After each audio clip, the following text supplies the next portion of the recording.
श्री गणेशाय नमः। श्री गुरुभ्यो नमः। श्री पुराण पुरुष पुरुषोत्तम भगवान की जय। सत्य सनातन वैदिक धर्म की जय। श्रीमद्भागवत महापुराण की जय। एकादश स्कंद 27वां अध्याय क्रिया योग का वर्णन। उद्धव जी ने पूछा, भक्तवत्सल श्री कृष्ण, जिस क्रिया योग का आश्रय लेकर जो भक्तजन जिस प्रकार से जिस उद्देश्य से आपकी अर्चा पूजा करते हैं, आप अपने उस आराधन रूप क्रिया योग का वर्णन कीजिए। देवर्षि नारद, भगवान व्यासदेव और आचार्य बृहस्पति आदि बड़े बड़े ऋषि मुनि ये बात बार बार कहते हैं कि क्रिया योग के द्वारा आपकी आराधना ही मनुष्यों के परम कल्याण की साधना है। ये क्रिया योग पहल आपके मुखारविंद से ही निकला था।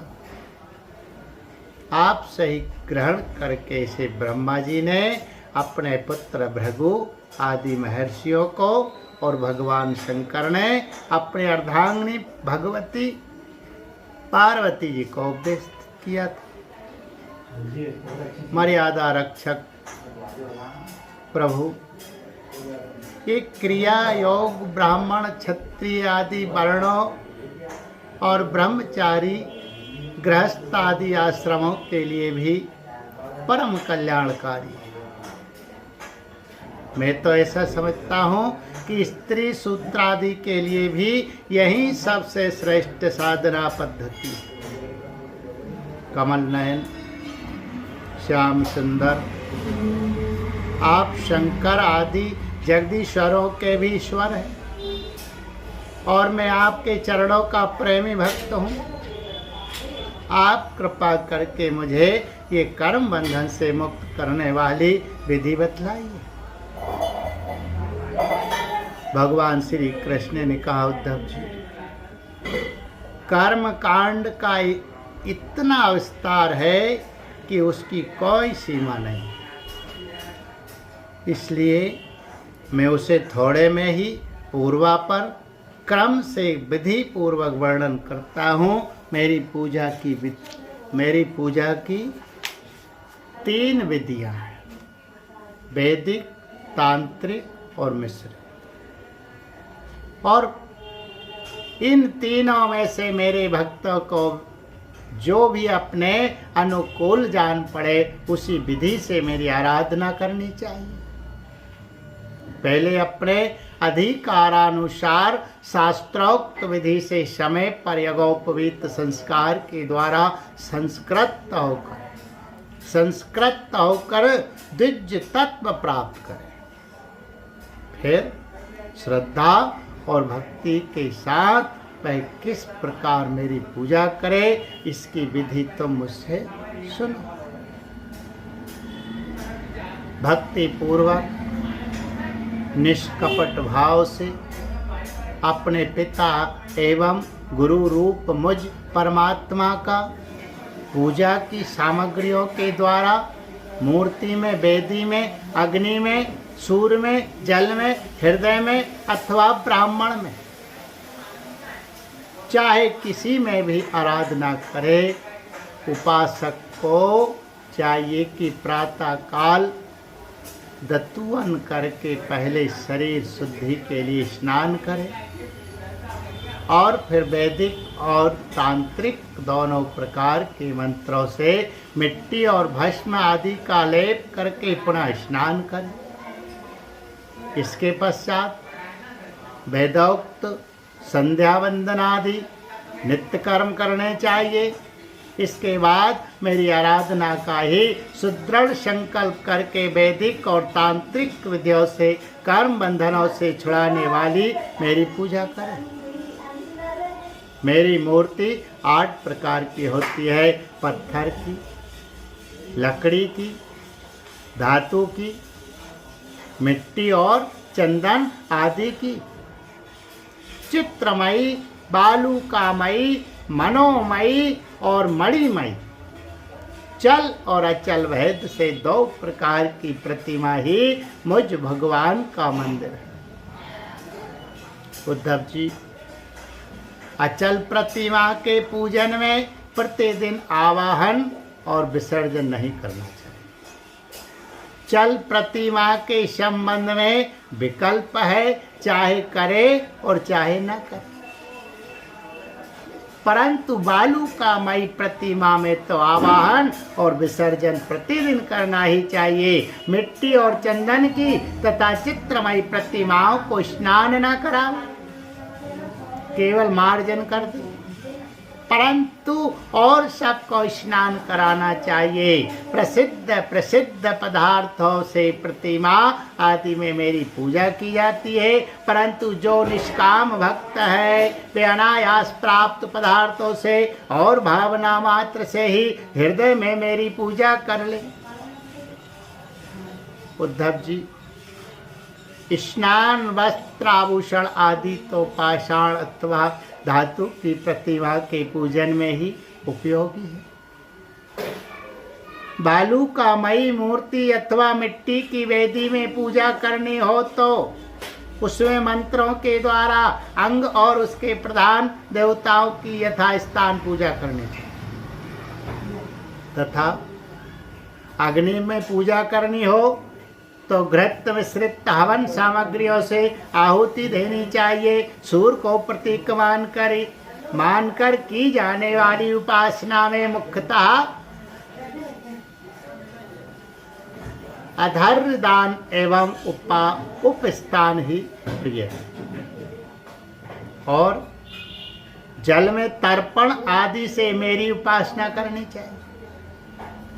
जब मुझे कोई भक्त हार्दिक श्रद्धा से जल भी चढ़ाता है तब मैं उसे बड़े प्रेम से स्वीकार करता हूँ। यदि कोई अभक्त मुझे बहुत सी सामग्री निवेदन करे तो भी मैं उससे संतुष्ट नहीं होता। जब मैं भक्ति श्रद्धा पूर्वक समर्पित जल से ही प्रसन्न हो जाता हूँ तब गंध, पुष्प, धूप, दीप और नैवेद्य आदि वस्तुओं के समर्पण से तो कहना ही क्या।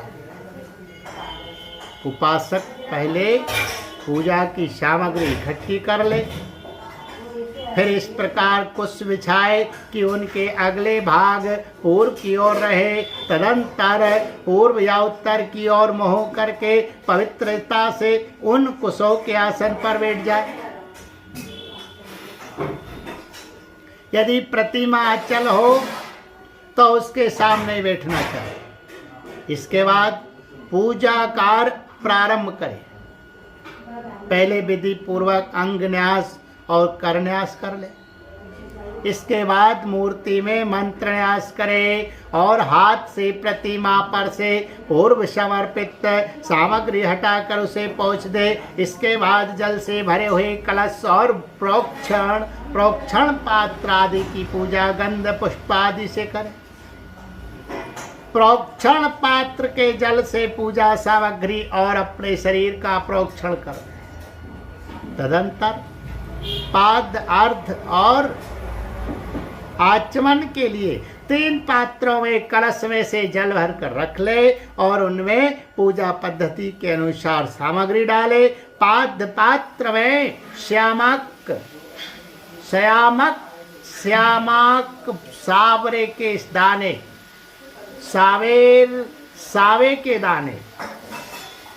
सावे के दाने, दूब, कमल, विष्णुकांता और चंदन, तुलसी दल आदि अर्ध पात्र में गंध, पुष्प, अक्षत और कुश, तिल, सरसों और दूब तथा आचमन पात्र में जायफल, लौंग आदि डाल। इसके बाद पूजा करने वाले को चाहिए कि तीनों पात्रों को क्रमशः हृदय मंत्र, शिरो मंत्र और शिखा मंत्र से अभिमंत्रित करके अंत में गायत्री मंत्र से तीनों को अभिमंत्रित करें। इसके बाद प्राणायाम के द्वारा प्राणवायु और भावनाओं द्वारा शरीरस्थ अग्नि के शुद्ध हो जाने पर हृदय कमल में परम सूक्ष्म और श्रेष्ठ दीप शिखा के समान मेरी जीव कला का ध्यान। बड़े बड़े सिद्ध ऋषि मुनि ओमकार के आकार, उकार, मकार, बिंदु और नाद, इन 5 कलाओं के अंत में उसी जीव कला का ध्यान करते हैं। वे जीव कला आत्मस्वरूपणी है। जब उसके तेज से सारा अंतःकरण और शरीर भर जाए तब मानसिक उपचारों से मन ही मन उसकी पूजा करनी चाहिए। तदंतर तन्मय होकर मेरा आह्वान करे और प्रतिमा आदि में स्थापना करे, फिर मंत्रों के द्वारा अंग न्यास करके उसमें मेरी पूजा करे। उद्धव जी मेरे आसन में धर्म आदि गुणों और विमला आदि शक्तियों की भावना करें, अर्थात आसन के चारों कोनों में धर्म, ज्ञान, वैराग्य और ऐश्वर्य रूप 4 पाए हैं। अधर्म, अज्ञान, वैराग्य और अनैश्वर, ये चारों दिशाओं में डंडे हैं। सत्व, रज, तम रूप 3 पटरियों की बनी हुई पीठ है। उस पर विमला, उत्कर्षिणी, ज्ञाना, क्रिया, योगा, प्रहि, सत्या, ईशाना और अनुग्रह, ये 9 शक्तियां विराजमान। उस आसन पर एक अष्टदल कमल है, उसकी कर्णिका अत्यंत प्रकाशमान है और पीली पीली केसरों की छटा निराली ही है। आसन के संबंध में ऐसी भावना करके पाद आचमनीय और अर्ध आदि उपचार प्रस्तुत करे। तदंतर भोग और मोक्ष की सिद्धि के लिए वैदिक और तांत्रिक विधि से मेरी पूजा करे। सुदर्शन चक्र, 5 जन्य शंख, कौमोद की गदा, खड्ग, बाण, धनुष, हल, मूसल, इन 8 आयुधों की पूजा 8 दिशाओं में करे और कौस्तुभमणि, वैजंती माला तथा श्रीवत्स चिन्ह की वक्ष स्थल पर यथास्थान पूजा करे। नंद, सुनंद, प्रचंड, चंड, महाबल, बल, कुमुद और कुमुदेक्षण, इन 8 पार्षदों की 8 दिशाओं में गरुण की सामने, दुर्गा, विनायक, व्यास और विश्वक सेन की 4 कोनों में स्थापना करके पूजन करें। बाईं ओर गुरु की और यथाक्रम पूर्वादि दिशाओं में इंद्र आदि 8 लोकपालों की स्थापना करके प्रोक्षण, आर्तदान आदि क्रम से उनकी पूजा करनी चाहिए। प्रिय उद्धव, यदि सामर्थ्य हो तो प्रतिदिन चंदन, खस, कपूर, केसर और अर्गजा आदि सुगंधित वस्तुओं द्वारा सुवासित जल से मुझे स्नान कराए और उस समय स्वर्ण घर्म इत्यादि स्वर्ण घर्मानुवाक जितम ते पुंडरीकाक्ष इत्यादि महापुरुष विद्या, सहस्त्र शीर्षा पुरुषः इत्यादि पुरुष सुक्त और इंद्रम नरो ने विदिता हवंत इत्यादि मंत्रोक्त राजनादि साम गायन का पाठ भी करता रहे। मेरा भक्त वस्त्र, यगोपवित्राभूषण, वस्त्र, माला, गंध और चंदन आदि से प्रेम पूर्वक यथावत मेरा श्रृंगार करे। उपासक श्रद्धा के साथ मुझे पाद आचमन, चंदन, पुष्प, अक्षत, धूप, दीप आदि सामग्रियां समर्पित करे। यदि हो सके तो गुड़, खीर, घृत, पुड़ी, पुए, लड्डू, हलवा, दही और दाल आदि विविध व्यंजनों का नैवेद्य लगावे। भगवान के विग्रह को दतुअन कराए, उपटन लगाए, पंचामृत आदि से स्नान कराए, सुगंधित पदार्थों का लेप करे, दर्पण दिखावे, भोग लगावे और शक्ति हो तो प्रतिदिन अथवा पर्वों के अवसर पर नाचने गाने आदि का भी प्रबंध करे। उद्धव जी तदंतर पूजा के बाद शास्त्रोक्त विधि से बने हुए कुंड में अग्नि की स्थापना करें। वह कुंड मेखला गर्त और वेदी से शोभायमान हो, उसमें हाथ की हवा से अग्नि प्रज्वलित करके उसका परिसमूहन करे, अर्थात उसे एकत्र कर दे। वेदी के चारों ओर कुशकंडिका करके अर्थात चारों ओर 20-20 कुश बिछाकर मंत्र पढ़ता हुआ उन पर जल छिड़के। इसके बाद विधि पूर्वक समिधाओं का आधान रूप अन्वाधान कर्म करके अग्नि के उत्तर भाग में होमोपयोगी सामग्री रखें और प्रोक्षणी पात्र के जल से प्रोक्षण करें। तदंतर अग्नि में मेरा इस प्रकार ध्यान करे, मेरी मूर्ति तपाए हुए सोने के समान दम दम दमक रही है, रोम रोम से शांति की वर्षा हो रही है, लंबी और विशाल 4 भुजाएं शोभायमान है, उनमें शंख चक्र गदा पद्म विराजमान है, कमल की केसर के समान पीला पीला वस्त्र फहरा रहा है, सिर पर मुकुट, कलाइयों में कंगन, कमर में करधनी और बाहों में बाजूबंद झिलमिला रहा है। वक्ष स्थल पर श्री वत्स का चिन्ह है, गले में कौस्तुभ मणि जगमगा रही है, घुटनों तक वनमाला लटक रही है। अग्नि में मेरी इस मूर्ति का ध्यान करके पूजा करनी चाहिए। इसके बाद सूखी समिधाओं को घृत में डुबोकर आहुति दे और आज्य भाग्य और अघार नामक 2-2 आहुतियों से और भी हवन करे। तदंतर घी से भिगोकर अन्य हवन सामग्रियों से आहुति दे। इसके बाद अपने इष्ट मंत्र से अथवा ओम नमो नारायणाय इस अष्टाक्षर मंत्र से तथा पुरुष सूक्त के 16 मंत्रों से हवन करे। बुद्धिमान पुरुष को चाहिए कि धर्मादि देवताओं के लिए भी विधि पूर्वक मंत्रों से हवन करे और शिष्टकृत आहुति भी दे।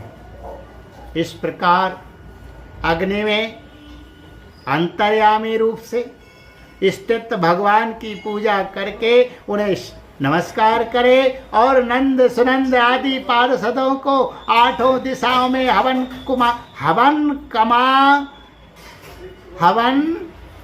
कर्मांग बलि दे। तदंतर प्रतिमा के सम्मुख बैठकर पर ब्रह्म स्वरूप भगवान नारायण का स्मरण करे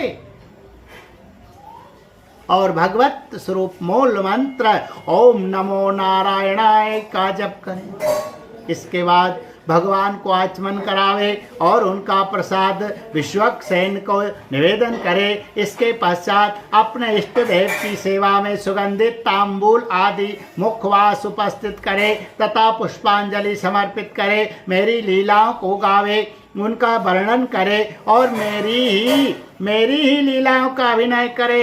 ये सब करते समय प्रमोन्मत्त होकर नाचने लगे। मेरी लीला कथाएं स्वयं सुने और दूसरों को सुनावे। कुछ समय तक संसार और उसके झगड़ों को भूलकर उसमें ही तन्मय हो जाए। प्राचीन ऋषियों के द्वारा अथवा प्राकृत भक्तों के द्वारा बनाए हुए छोटे बड़े स्तव और स्तोत्रों से मेरी स्तुति करके प्रार्थना करें। भगवान आप मुझ पर प्रसन्न हो, मुझे अपने कृपा प्रसाद से सराबोर कर दे। तदंतर दंडवत प्रणाम करे, अपना सिर मेरे चरणों पर रख दे और अपने दोनों हाथों से दाएं से दाहिना और बाएं से बायां चरण पकड़कर कहे, भगवान इस संसार सागर में मैं डूब रहा हूँ, मृत्यु रूप मगर मेरा पीछा कर रहा है। मैं डर कर आपकी शरण में आया। प्रभु आप मेरी रक्षा कीजिए। इस प्रकार स्तुति करके मुझे समर्पित की हुई माला आदर के साथ अपने सिर पर रखे और मुझे मेरा दिया हुआ प्रसाद समझे। यदि विसर्जन करना हो तो ऐसी भावना करनी चाहिए कि प्रतिमा में से एक दिव्य ज्योति निकली है और वह मेरे हृदयस्थ ज्योति में लीन हो गई है। बस यही विसर्जन है।